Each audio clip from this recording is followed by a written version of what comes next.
Ideas worth spreading and growing are considered remarkable.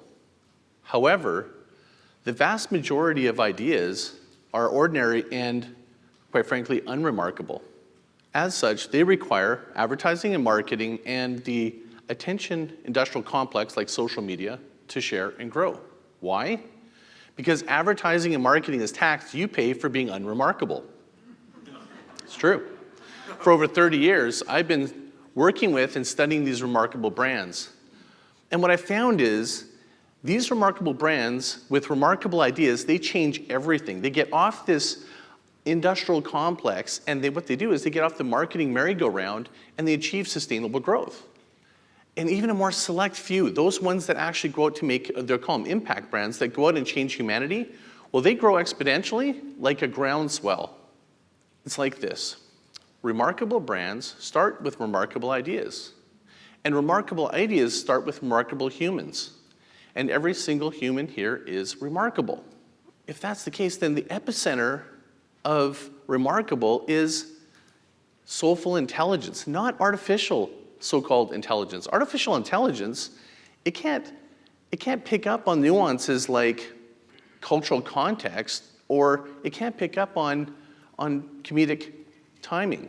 Sure, it can read millions of lines, but it can't read in between the lines. It can explain energy, but it can't feel the energy in this room. You feeling me? Are you picking up what I'm putting down? Catching what I'm throwing and eating what I'm baking, right? Good, because AI can't. Let's take a step back. Let's put a bumper sticker on it. You know, it's like remarkable, in essence, is remarkable is personal. It's like ice cream, okay? We all have our flavor or flavors that we like. Although there's thousands or maybe hundreds of different types of flavors of ice cream, but no one is technically better, right? But we all have our favorite. That favorite is the essence, it's our at the epicenter of it's like our coherence with us, like only we know what that is. That is because it moved us, it changed us, or it transformed us in some way, shape, or form. And as such, these remarkable ideas with remarkable brands, or whatever that is, they're worthy of us to remark about. Remarkable. You see, essentially, when we experience something extraordinary, what's the first thing that we want to do? We want to share it, right? We naturally share because we want to invite, delight, and reward, which is the invitation is in the delight, and the reward, well, it's like the reward for you is you're stoked because you got to share, and they're stoked because they received. It's bi-directional. You see, in the end, it's all about sharing the stoke, right? So I'm going to take a step back, and we've been talking about sharing remarkable, but now we're going to get into the deep end of becoming remarkable. You either get the wave or it gets you. It takes courage to go paddle out and get your wave. So whatever the wave size is, I mean, you might be wanting to make a heavy metal song, or you want to do a knitting circle, or you want to create the ultimate potato recipe. Whatever that wave is, it's just remarkable if you try to paddle out for it. It's extraordinary if you catch it. But what's unremarkable is you stand on the sidelines in the shore and you don't even go paddle out. Or worse, you just let the waves wash by. This poster sat in my room when I was a kid since high school. And I stared at it every single day, and it gave me the courage to do something remarkable. As such, what I did was I actually moved to the North Shore of Hawaii. Now, you see, when I was younger, I lived in the cold tundra of Canada. And as such, my dream was to just leave that tundra. See, I went all in on myself with $800 in my pocket. That was it. See, my friends, they went off to university. I went to Hawaii alone. So I literally chased my own wave. So the story is, for me, this is one of the most incredible stories of my life. This may be the best story of this entire talk, actually. Is I actually, when I moved to North Shore, Hawaii, my friends, there was a surf advisor. I was landlocked. I'd never surfed before. And they advised me that it would be smaller if I went to Kanoha Beach Park. And so my ego, my gut said no, but my ego said yes, and I went. Anyways, we paddled out, And I underestimated both the wavelength and the timing and how far away it is and how wave size. It's because it was actually a mile out for a paddle. So by the time I got there, my arms were noodled, I was completely gassed, and the first wave that came to me, I just went over, and I was so happy and impressed with myself as I went over. As I peeked over, because you couldn't see what's behind it, a bigger wave that was feathering came on me like the Pacific Ocean. It drove me down to the point where I literally was so afraid, so scrambled, and I scrambled up to the light. It was like climbing up a ladder to the light, only to breathe the surface to gulp in seawater and sea foam. I was choking. I'm so thankful today that I made it to shore with the help of a friend. But what I didn't lose is the lesson, the salty taste of that lesson, and more importantly, the salty taste of my poor decision. See, it's not really that simple. You know, either the wave, you get the wave, or it obliterates you. Not everyone has to get the biggest wave. You don't have to paddle out a quarter mile to get the biggest wave. What if you just went for something like your community, your company, or a cooking class? Like, just pick a smaller wave. See, there's this guy, Jack, who picked a small wave, and he ended up making a tsunami of difference in an industry. Meet Jack. This guy, Jack, he scratched his own itch. What he did was he was surfing in California in the cold water, and every day he just wanted to surf a little longer. So what did he do? He scratched his own itch, and he invented the neoprene wetsuit.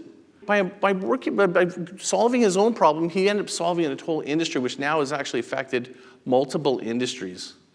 What a great story of just starting small and scratching your own itch. He didn't try to, boil the ocean. He made tea for 3, right? Most people try to fill a stadium before they can fill a row. It's the wrong way for ideas. Your remarkable idea starts with maybe even scratching your own itch. Now here's where it gets fun, funky, and kind of wonky. Waves are like people. Sometimes they're wonky, weird, and wonderfully different, right? And as such, sometimes what these waves do is they either connect or they collide. So if they connect, sometimes that's what creates a groundswell. They kind of build on each other. So that's a little bit like humans. Sometimes when they connect, these wonky, weird, and wonderful things, we call them funny things, which is like Trekkies, surfers, We have different names for these individuals. And to the outsiders, they're misfits of chaos. To the insiders, they're like a cohesive community.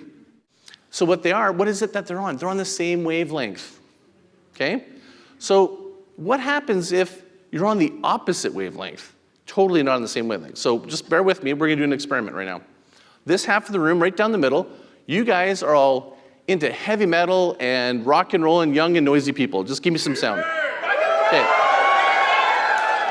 Okay. This side, shh, you're into knitting. You don't spin records, you spin yarn, right? Shh, it's knitting time, okay? So rockers, rocking chair, right? You would totally hang out, right? Wrong. But here's the twist. Meet heavy metal knitters. That's actually a group. There's thousands of people around the world that are members. The last event had 1,600 people. They hang out and they rock out to heavy metal and they knit. If that isn't calming the chaos, what is? So here's the bumper sticker. Don't let odd be your obstacle. But what if your obstacle is, in your mind, the obstacle itself? Well, here's actually a better story than the first one I told you. So, this is actually when I spent 10 years in the backcountry filming, snowboarding, and heli skiing, cat skiing. And as such, I was the producer. And I ended up being sort of the second person from the back of each run. And what I did one day was, I know this sounds kind of crazy, I was kind of complaining about I had to look for a little bit the fresh lines and so forth. And I was complaining to my tail guide, and the tail guide goes, "What are you talking about? I get fresh lines every time." I'm like, "What are you talking about? You're behind me. How's that possible?" And he goes, "Scott, follow me." So he went off about 45 degrees, and doot-doodaloo, that's my sound when I'm doing something, doot-doodaloo. And I went, and he goes, "Now I want you to look over here and look down." And I just realized in that moment, not just for this experience of snowboarding, but in life, I've been looking at everything wrong. Boom, there was like this beautiful laneway that I could go down. If I just take a different perspective and angle, I can see things totally differently. The path was already there. All these times I've been snowboarding, I didn't even see it. This is a picture of me actually getting those lines, and I got lots of filming from it. It just changed my perspective. But somebody here is going, "But Scott, I don't have a wave. What's my perspective?" Good news. Waiting for waves is okay. You can wait for waves. Surfers get this, right? They're not sitting there waiting. Like, it's not a waste of time. This is the nuance of surfers. They're there, they're feeling the ocean, they're studying the people, catching waves, and people like me that were eating it, right? And so what they're doing is they're getting on the same wave as the ocean. I just have you say, like, what if you were all waiting for your wave right now? Imagine this is a wave, and it's a huge one, the size of the screen. Well, that should happen to me. See, that happens sometimes when you're surfing. You can be surfing and waiting for your wave, not the perfect wave, and then you get what's called a sneaker set, or freak wave, or rogue wave that comes in. This actually is the better story of all the stories. This big kind of wave hit me when I was surfing at one of the most famous surf spots in the planet. Are you ready for it? The countryside of Italy. I know, this is going to be a really good story. So my wife and I were on a holiday, and as such, we stayed at this incredible castle in Italy, and it was amazing. Like, the lady that took care of us, every little detail was just extraordinary. In fact, our bed and breakfast in the morning was like Alice in Wonderland. No detail was missed, much of layers, buffet, like it was unbelievable, and I'm telling you, it was unbelievable. So when she said, would you guys like a recommendation of my favorite restaurant? It was a hard yes, okay? My expectation was, woo, let's do this thing. So we ended up going to the restaurant, opened our menus, and there we went to, pardon me. Before we went, she told me something I'll never forget. You've got to get the potato. And I'm like, the potato? And my wife's like, the potato? She goes, yes, you got to get the potato. And I'm like, okay, well, I guess we're getting the potato. I mean, it must be some heck of a side dish. I was imagining like Las Vegas, a buffet, and every imaginable thing, like from sour cream, bacon, and onion, and everything. I'm like, wow, this is gonna be incredible. So going back to the menu, we order it, and we went to find it. We almost forgot. It was like this little line. It just said the potato. No starburst, no arrows, no flashing lights, no attention here, just the potato. So we ordered it, and sure enough, our food arrived, and then became the plate of the potato. And in a movie, when things slow down, it's either a warning or something amazing is coming, right? So this plate starts arriving, and it was like slow motion. And as it arrived, like imagine a feather as the plate's coming down. And as it was coming down, I looked at my wife, and it was like a cheese wheel. Her eyes were so big. I had to swear I had a salty tear. I was like, oh my gosh. No, that didn't happen. He just dropped this potato down. And it was just a simple plate of potato. Nothing. There was nothing with it. And my expectations from here to here, given the recommendation, you got to try the potato. So I'm like, wow. So unceremoniously, we took a bite. I gotta tell you, it was better than the best T-bone steak I've had in my life. It was beyond amazing. See, it moved me, like, sure, I was in Italy, this moved me this space.